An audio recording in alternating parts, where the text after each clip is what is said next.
మీలో ఎవరికైనా చేపల పులుసు కానివ్వండి, ఫ్రాన్స్ పికిల్ కానీ కావాలంటే నాకైతే ఆర్డర్ పెట్టుకోండి. మీరు అడిగిన వెంటనే చేసి పంపిస్తాను. జస్ట్ జోకింగ్ అండి. హలో అండి. ఈరోజు సాటర్డే అయినా మీకోసం అంటే రేపు సండే కదా, నాన్ వెజ్ ప్రియుల కోసం 3 రెసిపీస్తో మీ ముందుకు వచ్చేసాను.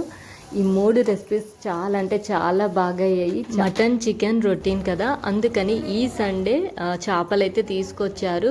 సో పిల్లలు మా ఇంట్లో ఒకరు పులుసు తింటే ఒకరు ఫ్రై తింటారు. అందుకోసమని కొన్ని ఫ్రై కొన్ని ఏమో పులుసు చేసేసాను. టేస్ట్ అయితే చాలా అంటే చాలా బాగైంది. అలాగే మా పాప చాలా రోజులు పికిల్ అయితే అడుగుతుంది, అది కూడా పెట్టేశాను. ఈ 3 రెసిపీస్ అయితే రేపు మార్నింగ్ 7:30కి మీతో షేర్ చేసుకుంటాను. ఈ రెసిపీస్ కావాలంటే రేపు మార్నింగ్ 7:30కి లాంగ్ వీడియోలో కలుసుకుందాం. మరి లాంగ్ వీడియో చూడాలంటే నా ఛానల్ని సబ్స్క్రైబ్ చేసుకోవాలి కదా. ఛానల్ని సబ్స్క్రైబ్ చేసుకోవాలంటే కింద నా లోగో ఉంటుంది. ఆ లోగోని క్లిక్ చేస్తే సబ్స్క్రైబ్ బటన్ ఓపెన్ అవుతుంది.